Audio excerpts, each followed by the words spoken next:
Good morning. Today our in-service will be on kolcaba's comfort theory. We are adopting it as the model we want our hospital to use when anyone deals with our patients or families. Have you read the handouts, or can you tell me about how her theory would work?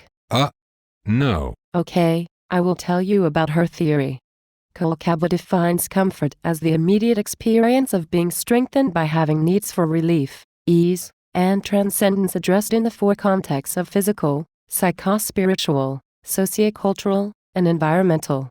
Comfort, she says, is much more than the absence of pain and discomfort. So this will help us make our patients more comfortable? Well, how much difference will this make? It will make a big difference.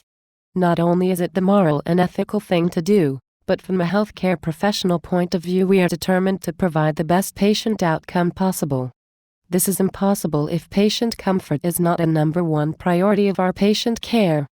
Patients have many hospitals to choose from. We want to promote comfort so that our reputation is based on positive experiences and excellent patient outcomes. This will bring patients as well as their friends and families because of the reputation we will have developed as a result. This sounds interesting, but how will we put this into practice? Yes, I would like to know this also. As an ICU nurse, how will I know if my patient is comfortable if they are sedated and intubated? That is an excellent question, and I will give you an example so that you can understand. Mr. Doe, a post-cabbage patient, is intubated and sedated. His blood pressure is 187/66. His pulse rate is 61. He is shivering slightly. His family is in the waiting room and hasn't seen him yet. What do you think about Mr. Doe so far? He sounds like he may be in pain, possibly anxious, and is probably cold. I would want to review his pain medication orders and see when was the last time he was medicated, get him a warm blanket, turn down the overhead lights, and reassure him I will bring his family in to see him very shortly. Those are exactly the things we want to address. So you are using his vital signs to deduce that he may be in pain, even though he can't talk to you. And that is exactly what we want to happen. You would medicate him and warm him, which addresses his physical need of pain. You would turn down the lights, which addresses his need for environmental comfort, and you would reassure him as well as bring his family to the bedside, which addresses his need for sociocultural and psychospiritual comfort needs.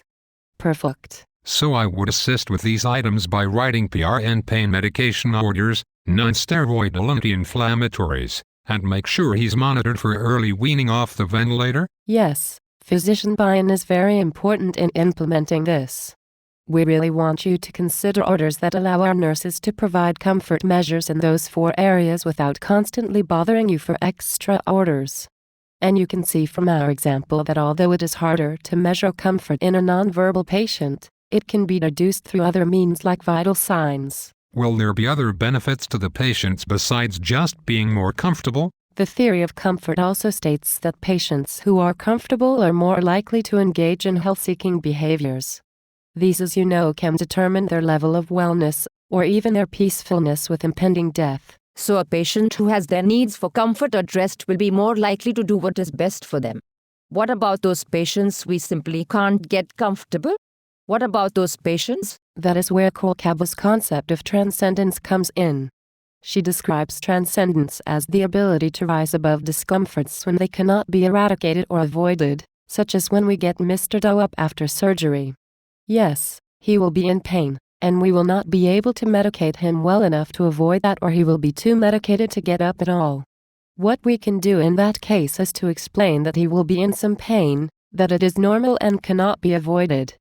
We would set a mutual goal for his acceptable pain level, reassure him that we will medicate him before we get him up, and get his family involved in supporting him and encouraging him. We will also be empowering him with the knowledge that he can do it, and he will be helping himself get better and go home sooner by doing so. What about the overhead paging and room call sounds? I'm not even a patient and I find it incredibly distracting. We will be issuing pagers for the nurses that will alert you when a patient has used the call button. We will also be issuing them to the doctors so they can be reached while in the hospital without the necessity of overhead paging. Visiting hours will be extended, and we will expand our accommodations for special religious or ethical diets. I think this sounds like a very good plan. I do as well. I am glad you agree with our plan to implement kolcaba's theory. We want all members of the team to provide their care or treatment based not only on medical models, but on comfort too. We believe this will give us optimal outcomes and will enhance our care.